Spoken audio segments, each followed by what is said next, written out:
Sir 'Daaku Maharaj' నిన్న release అవ్వడం మంచి పాజిటివ్ రెస్పాన్స్ కూడా నెటిజన్స్ నుంచి రావడం మనం చూసాం సార్. మరి ఈ cinema first day collections report ఏ విధంగా ఉంది సార్? ఎంత వరకు కలెక్ట్ చేసింది? యాహ్! 'డాకు మహారాజ్' నిన్న రివ్యూ కూడా చెప్పాను నేను. కొంత మిక్స్డ్ టాక్ అయితే వచ్చింది బిగినింగ్‌లో. ఎందుకంటే ముఖ్యంగా సెకండ్ హాఫ్‌లో ప్రీ క్లైమాక్స్ ఒక 30, 40 నిమిషాలు బోరింగ్‌గా ఉంది. సినిమా అంతా ఒక లెవెల్‌కి తీసుకొచ్చి అక్కడెందుకో బాబీ చేతులెత్తేసాడు అని చాలామందైతే మేము ఆ టైంలో నిద్రపోయామని చెప్పారు. అట్లాగే పాటలు చాలా చోట్ల అంటే ప్లేస్‌మెంట్ సాంగ్స్ బాలేదు, మైనస్‌గా ఉన్నాయని ఇలాంటివి చెప్పారనమాట బేసిక్‌గా.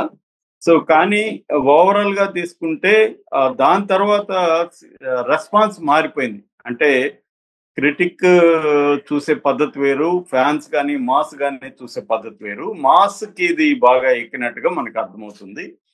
సో, ఆ రకంగా తీసుకున్నప్పుడు కలెక్షన్‌ల వైజ్ తీసుకుంటే నిన్న కలెక్షన్‌లు చాలా మంచిగా ఉన్నాయని చెప్తున్నారు. యాక్చువల్‌గా ఏందంటే ఇది బిజినెస్ థియేట్రికల్ బిజినెస్ గాని మనం ముందుగా మాట్లాడుకుంటే థియేట్రికల్ బిజినెస్ మన తెలుగు రాష్ట్రాల్లో మాత్రమే తీసుకుంటే 67,30,00,000 బిజినెస్ అయింది.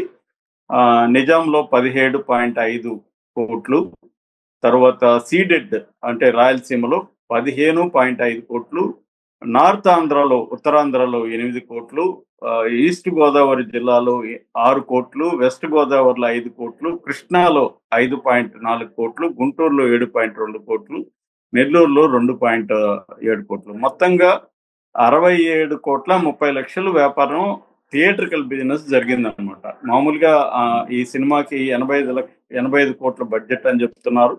ఎందుకంటే ఎక్కడ వేస్టేజ్ కాకుండా చాలా జాగ్రత్తగా ఓవర్ బడ్జెట్ కాకుండా చేశారు. మామూలుగా బాలకృష్ణతో సినిమా అంటేనే ఆయన ఒక ప్రొడ్యూసర్ పాయింట్ ఆఫ్ వ్యూలో కూడా ఆయన అన్ని ప్లాన్ చేసుకుంటారు. ఎందుకంటే ఆయన స్వయంగా ప్రొడ్యూసరు, వాళ్ళ నాన్న ప్రొడ్యూసరు. సో ఆయనకి వాళ్ళ అన్న ప్రొడ్యూసరు కాబట్టి ప్రొడ్యూసర్ కష్టాలు బాలకృష్ణకు బాగా తెలుసు. ఆయన ఎక్కడ వేస్ట్ కానివ్వడం అని చెప్తారు. అందుకని 85 కోట్ల బడ్జెట్తో ఇది అయింది.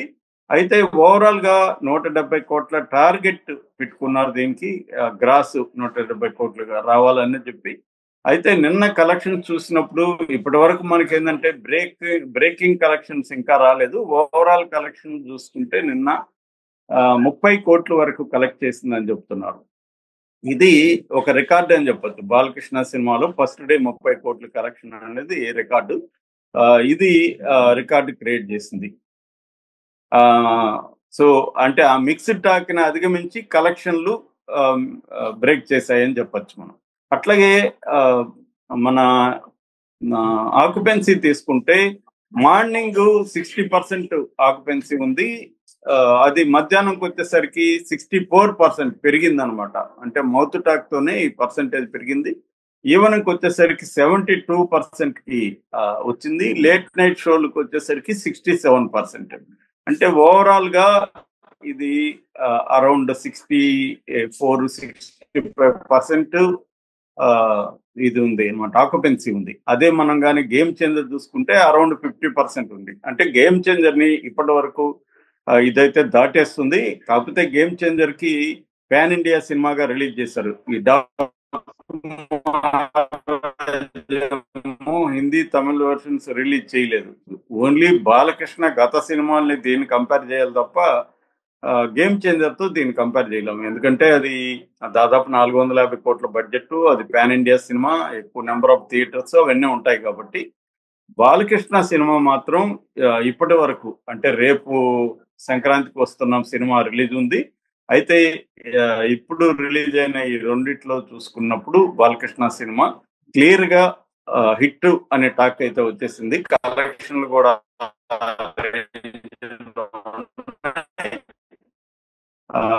సో ఇది దీని తర్వాత ఇది కుమ్మేసుకుంటది కలెక్షన్లు అన్న ఇదైతే వస్తుంది. ఎందుకంటే బాలకృష్ణ సినిమా మామూలుగా మాస్ ఎలిమెంట్స్ ఎక్కువ ఉంటాయి. ఆయన డైలాగ్స్ కానీ లౌడ్ గా ఉంటుంది. కానీ ఈ సినిమాకి వచ్చేసరికి బాబీ ఆయన్ని ఒక స్టైలైజ్డ్, ఒక హాలీవుడ్ హీరో లాగా చూపించడం, ఒక స్టైలైజ్డ్ పెర్ఫార్మెన్స్ చూపించడం, అట్లాగే స్క్రీన్ ప్లేలో కూడా ఒక ఇంట్రెస్టింగ్ ఎలిమెంట్స్ ని అంటే ప్రధానంగా 2 రకాల ట్రాక్స్ ఉంటాయి. ఇటు మదనపల్లి, అటు చంబల్లోయ. ఈ 2 రకాల అనే ట్రాక్స్ ని కలపడం. బాలకృష్ణ కూడా ఒక పక్క సీతారాంగా, తర్వాత డాకు మహారాజ్‌గా, ఇటు నానాజీగా 3 రకాల షేడ్స్ ఉన్న క్యారెక్టర్‌లు చేయడం. సో, ఇవన్నీ కూడా వెరైటీగా ఉన్నాయి. అంటే ఒక మాస్‌ని బాలకృష్ణ ఫ్యాన్స్‌ని అలరిస్తూనే జనరల్ ఆడియన్స్‌కి కనెక్ట్ అయ్యే విధంగా ఇది చేయగలిగారనమాట. అది సక్సెస్ అని చెప్పుకోవచ్చు. అది జనాలకి బాగా ఎక్కేసింది. ఆల్రెడీ బాలకృష్ణ 'అఖండ' కావచ్చు, 'వీరసింహారెడ్డి' కావచ్చు, తర్వాత 'భగవంత్ కేసరి' కావచ్చు. ఈ 3 సినిమాల్స్ హ్యాట్రిక్ కొట్టున్నాడు. ఇప్పుడు ఇది సెకండ్ హ్యాట్రిక్ ఇది స్టార్ట్ అవుతుంది. సో, దీంట్లో ప్రధానంగా మన ఫ్యాన్స్ అంతా కూడా బాలకృష్ణ మేనరిజమ్స్, ఆయన చెప్పే డైలాగ్స్ అవి ఒక పక్క ఉంటే, రెండోది బ్యాక్‌గ్రౌండ్ స్కోర్ చాలా పెద్ద రోల్ ప్లే చేసింది. ఫ్యాన్స్ అందరూ కూడా తమన్‌కి థాంక్స్ చెప్తున్నారు.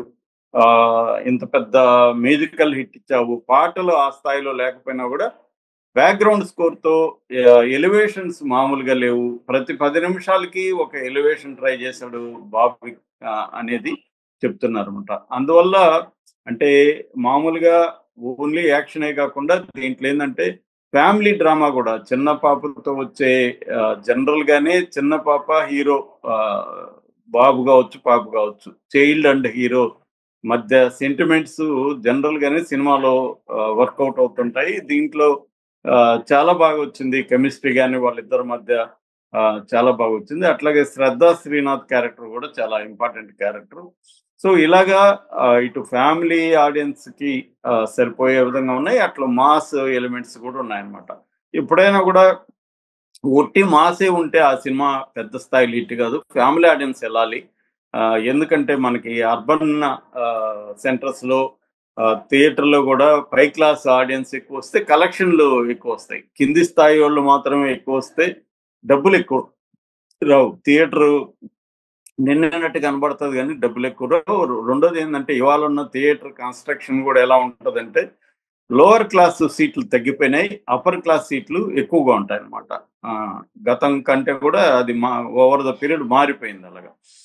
సో, దానివల్ల అంటే నేను ముఖ్యంగా సింగిల్ స్క్రీన్ గురించి చెప్తున్నాను. దానివల్ల ఏమవుతుందంటే ఫ్యామిలీ ఆడియన్స్ ఈ సినిమాకి కనెక్ట్ అవ్వడం అనేది ఈ సినిమా ప్లస్ అని చెప్పుకోవాలి. అంటే మౌత్ టాక్ అనేదే దీనికి ప్రధానంగా పనిచేసింది. ట్రైలర్ అప్పుడు కూడా ఫ్యామిలీ ఆడియన్స్ కోసమే ఫస్ట్ ట్రైలర్ రిలీజ్ చేశారు. కానీ ఫ్యాన్స్ నిరుత్సాహపడ్డారు ఆ ట్రైలర్ చూసి. దానికోసం మళ్ళీ మొన్న థియేట్రికల్ ట్రైలర్‌ని ఫ్యాన్స్ కోసం, మాస్ ఆడియన్స్ కోసం కట్ చేశారు. అందులో వైలెన్స్ అదంతా కూడా ఎక్కువగా చూపిచ్చారు. అట్లాగే బాలకృష్ణ కొంత మాస్ డైలాగ్స్ చెప్పడం, అందరూ చదువులో డిగ్రీస్ మాస్టర్స్ సంపాదిస్తే నేను చంపడంలో మాస్టర్స్ సంపాదించాను.